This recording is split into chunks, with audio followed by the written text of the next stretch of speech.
Hi,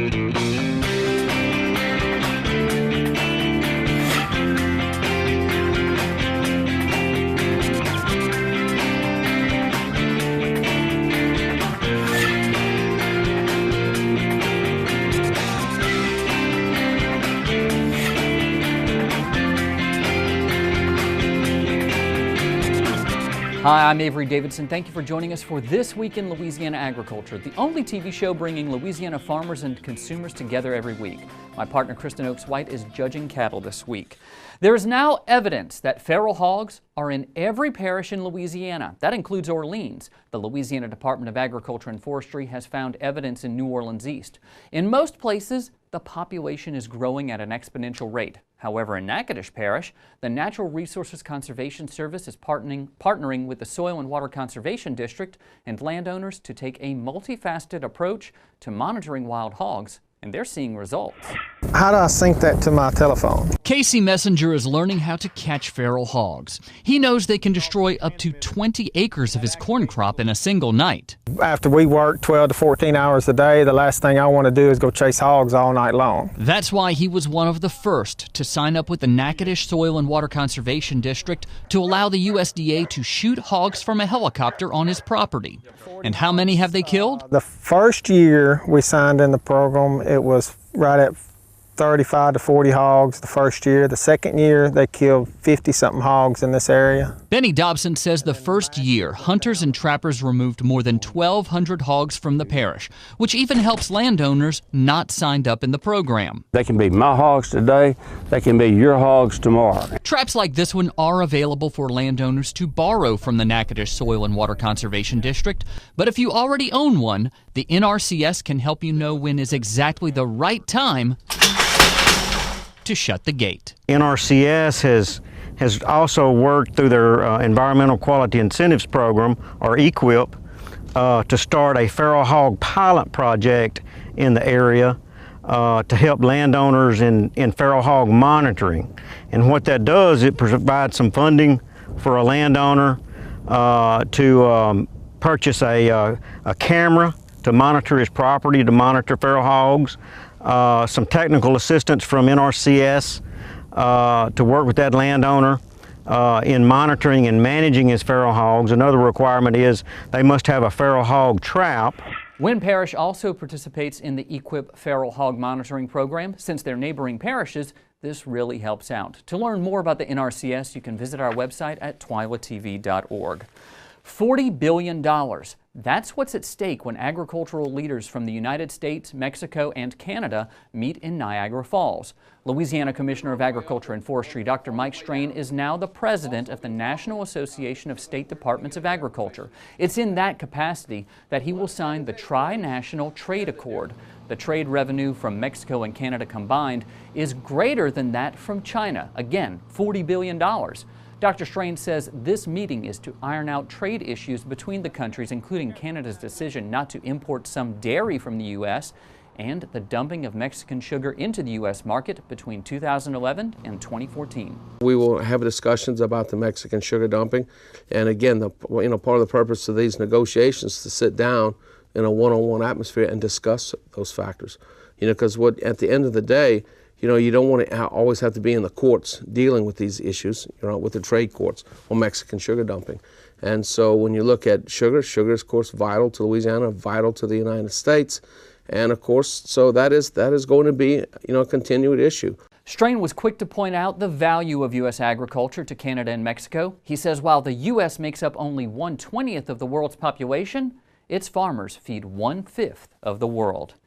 You may not know the name, but you certainly know their delivery trucks. Founded in 1947, Capital City Produce has delivered fresh for nearly 70 years. As TWILA's A.J. Sabine shows us, known for their bright fluorescent green delivery trucks that feature vivid graphics of fruits and vegetables, Capital City Produce has built its business by partnering with local farmers. It might be the best tasting truck delivering on fresh and local. Capital City Produce has distinguished itself with its one-of-a-kind graphics that evoke hunger with every delivery.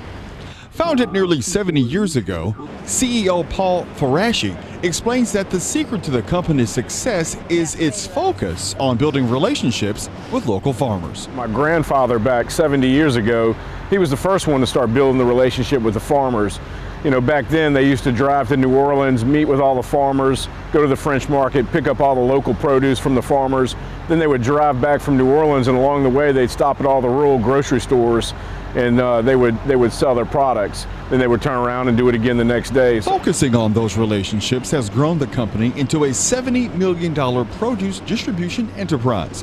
Director of Special Projects Tarika Bates-Wells explains that Capital City Produce gives the customers what they want.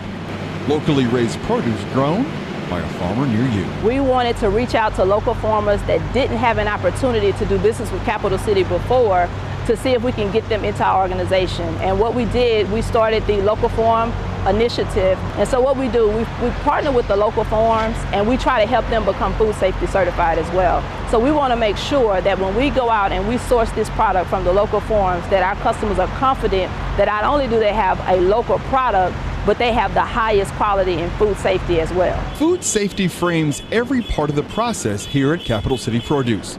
Inspectors routinely make sure that customers get the best products. In fact, the company is the only safe, quality food or SQF Level 3 certified facility in Louisiana, Mississippi, and Alabama. We actually look for farmers that have great product that our customers are interested in, and we help those farmers become food safety certified. From Liuza squash grown in Independence to eggplant grown next door in Mississippi, Farashi says he plans to expand his local footprint with additional products. We're hoping to get into fresh local honeys. We're also going to bring in some fresh local dairy products, cheeses, and those type of items. Farashi says high demand for fresh food reflected the company's desire to grow with a 3-phase expansion of its facility since it moved to Commercial Avenue more than a dozen years ago. However, that long-term plan has been accelerated since the historic flood that soaked the area back in August. In fact, more than 4 feet of water inundated Capital City Produce, but out of that chaos sprouted an opportunity. The 70-year-old produce distributor decided the time was right for a much-needed makeover. A company that takes inspiration from the August flooding, Capital City Produce welcomed construction crews in the wake of the disaster. Owner Paul Farashi explains that once these construction crews wrap up, the company will add more than 51,000 square feet to its existing facility.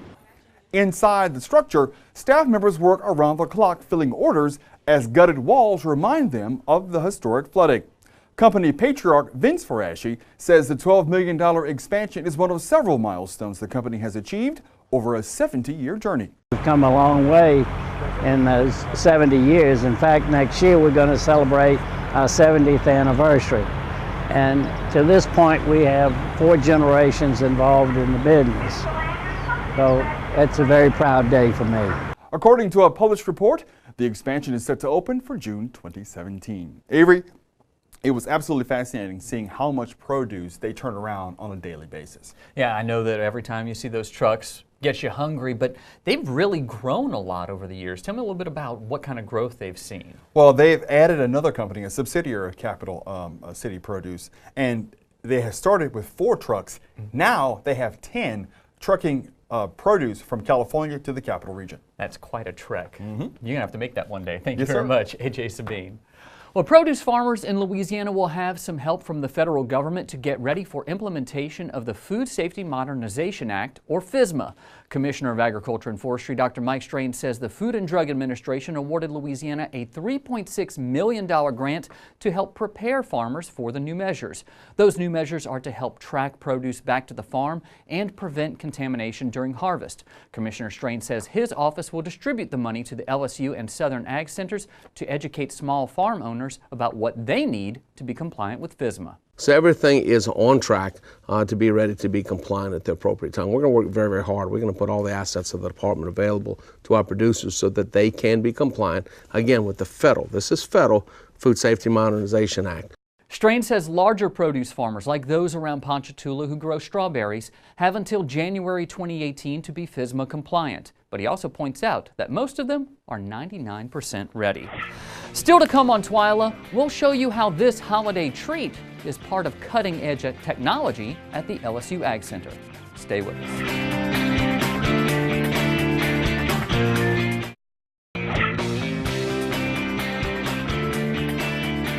As sweet potato harvest nears the home stretch, growers are getting a better idea of the impact the March and August floods will have on their crops. Farmers across the state are seeing different amounts of damage, with some estimates rising above 30%. This week, TWILA's Carl Wiggers continues his series, Patently Louisiana, and shows us what LSU researchers are doing to improve the sweet potatoes grown across the country and right here at home.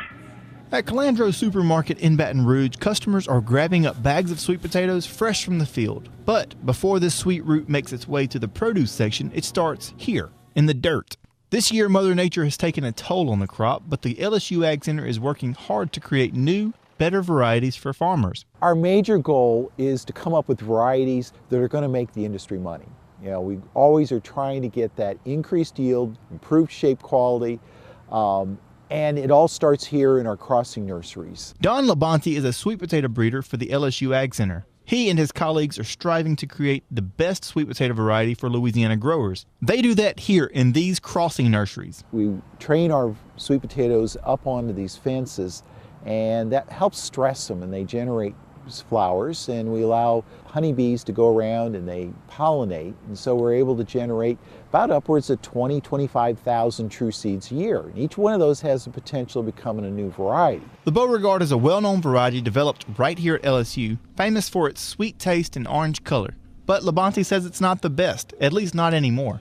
The LSU Ag Center recently received a patent for a sweeter variety called Orleans. I think it's got a really nice appearance to it, and that's what's always was really a positive for the Beauregard, is it really looks pretty on the shelf. You know, you go to the retail store, you know, it's eating quality, but it's also how's it look, and you know, and that's what this one has the best of Beauregard, but just a little bit more consistency than what you've seen in the past. The better these sweet potatoes look on the shelf, the more likely you are to buy them. It's all about shape quality. When you go to a retailer, they're wanting something that looks very consistent. They almost want these sweet potatoes coming out of a cookie cutter. I mean, they just want that high uniformity. They don't want a lot of potatoes coming into the box that really are not marketable. And that's what Orleans delivers on, is that shape quality. It takes years of research and testing to develop this new technology. This was a 2005 true seed. So a nursery like this one in 2005 generated that true seed,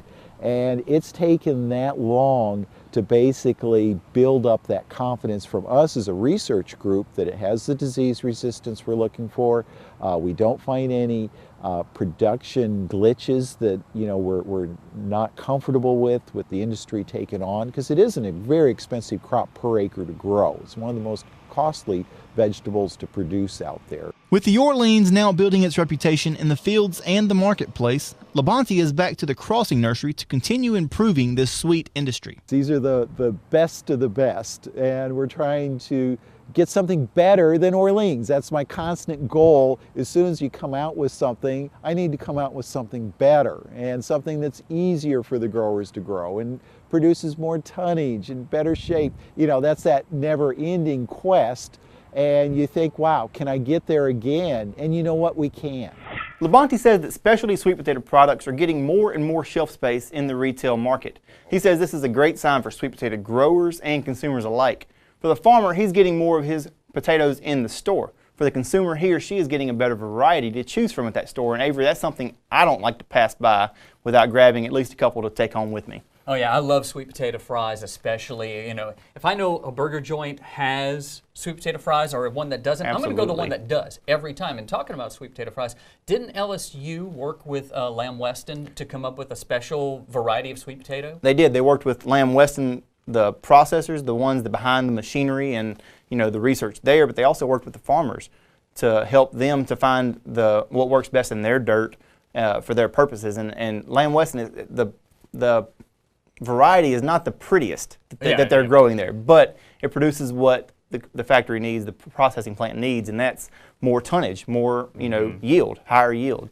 So that's really big. And they definitely come out tasting. They're strong enough to hold up to everything that they do. Thank you very much, Carl Wiggers. 4-H students across the country took part in Drone Discovery, an activity designed to encourage young people to get involved in science, technology, engineering, and math. As Craig Gautreaux shows us, Louisiana 4-H Club members were among those students involved as part of National 4-H Week. 4-H Club members in Rapides Parish got an up-close look at a collection of drones and the chance to build one of their own during 4-H National Science Day. The lesson, called Drone Discovery, involved 4-H members across the country and is an example of 4-H's commitment to science, technology, engineering, and math, or STEM. I like to show them the connectivity of STEM to every aspect of life, not just in the classroom, but outside the classroom in real-world scenarios. The lesson focused on the students coming up with solutions to 3 different situations using a drone. They were also given the challenge of constructing their own aircraft and testing its flying characteristics. It gives them the opportunity to go through the engineering process. It gives them an opportunity to look at a challenge that's before them, come up with a possible solution, and try their theories out. For many students, assembling their own aircraft and then testing its ability to fly was one of the most enjoyable parts of the exercise. It was fun cutting it out and kind of challenging, and I like things that are challenging. Parents were also involved in the lesson. They liked the idea that students were actively involved in learning, and 4-H is a program that offers many diverse opportunities. He's so active in 4-H. He was a grand champion last year for cookery. He's been to 4-H camp. He's done several different projects. He loves 4-H, and it's just a good way to keep his mind strong and keep him off electronics. National Guardsmen showed the students a military drone that is used primarily for training and observation exercises. Randy Price, an LSU Ag Center agricultural engineer, gave a flying demonstration featuring a small drone used to observe and gather information related to agricultural crop production. With the LSU Ag Center, this is Craig Gautreaux reporting. This is the 9th consecutive year for 4-H to hold its National Science Day. Nearly 1 million students participated in the event. Coming up on TWILA, with the presidential election right around the corner, you're talking online about pork projects. No, not wasteful spending, actual pork. We'll bring home the bacon right after this.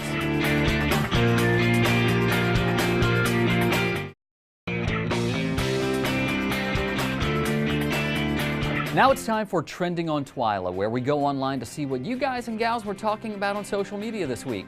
October is National Pork Month, and social media users have supported the commodity with fun facts and recipe posts all month long.